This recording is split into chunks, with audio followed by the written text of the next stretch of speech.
Hello, I'm Gary Shotton, and I'm a part of Inspiring Better Business, IBBTalks.com. Today, I want to talk about loans. When to get a loan, when not to get a loan, how to use a loan to your advantage, and I hope it helps you. And this actually teaching comes as a result of our multiple calls to East Africa, Congo, and Haiti, and then other countries in the future. One of the calls came, and one of the specific questions was, when should a person get a loan? Very good question. Very good question. Now, first of all, I like to start out with things not to get a loan, and this may surprise you, but don't get a loan when you just need money. That's a horrible time to get a loan, but very common. I need money, I got to get a loan. Well, it's probably too late at that point, and you'll understand why. Don't get a loan for your first business to start up. Wow, I thought that's how it works. No, I'm telling you, your first business, when you're gaining your experience, should be done debt-free, in my opinion. Start much smaller, and you can do it step by step. I've done it. We'll talk about it. Many people have done it. Number 3, don't get a loan to go on vacation. It's just crazy that you don't have the money, and you blow this money on that's really not yours, and then you have to pay it back later. See, the problems with loans, unless you have a motive that's not pure, is that you have to pay it back, and paying back can be very difficult. It adds to the problem if you have another payment upon payment upon payment. So, number 1, I think you should understand banking. When you borrow money, you're entering into the banking world. And you ought to know what a banker's thinking when they give you a loan. This is a secured loan. When you get a credit card, they're taking such high interest, so much money out of your pocket that they're willing to lose money, which means there's no security, there's nothing backing the loan. It's just your word and your history, and then it goes on your credit history if you don't pay it back. And so the credit companies is another realm, but on standard banking, these are the things that a banking looks for. First of all, they look for collateral. Those are assets like your house, your car, a piece of land, something of value that backs up the loan. What do I mean back up the loan? If you don't pay the loan, you've given them the legal right to come take your house or take your land or take your car, because you use that as a promise that you would pay the loan. Many people in developing nations don't understand that that's how serious loans are, that you will lose your car if you don't pay the loan on a new business. Number 2, they're going to look closely at your credit history. We have a way in the United States that our credit histories are being posted every time we purchase something. The way we handle our money now becomes a matter of record. In developing nations, it's not quite as easy, but you can do your own methodology of asking around, making sure this person is credit worthy, and that's before they get a loan. And number 3, they want to look at a bank. If you're doing a business loan, they want 3 years experience. They want to know that this is not a startup. They do not loan money regularly unless you want to give them plenty of assurance with plenty of collateral and plenty that then they'll take that chance. But they're really not taking a chance because they will come get your collateral, your land, your building, your house.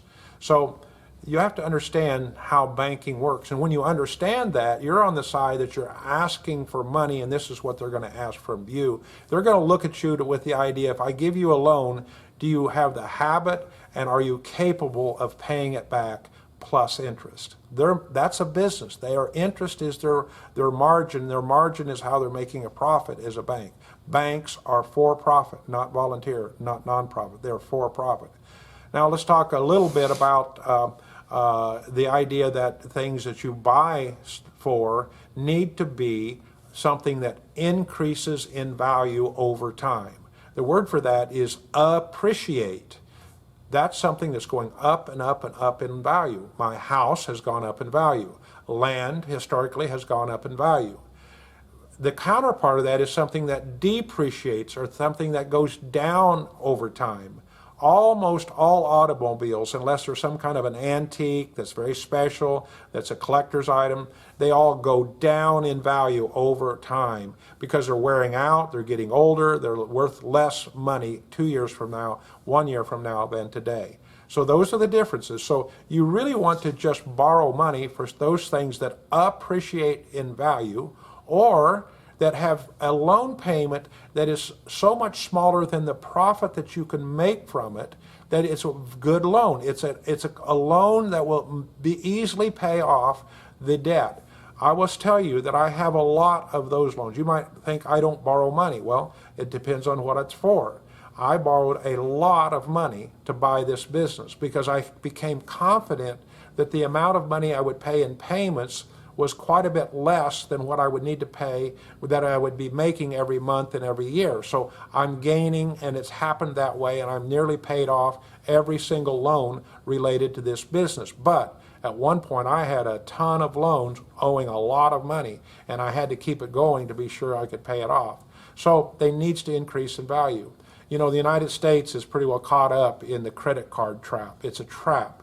People are so intent upon paying the payment that they are trapped into really an entire life of indebtedness to others. I think that's when the Bible talks about that you should owe no person anything other than to love them, basically. So it's talking about not being a surety to someone. It doesn't mean, in my opinion, that there's not a good time to borrow money, because if you're going to rent, you're obligated for rent, like a lease. Why wouldn't you be obligated for a payment to the bank? So there's a little bit of latitude in this whole thing when you think about it. Well, I'm going to give you some quick examples.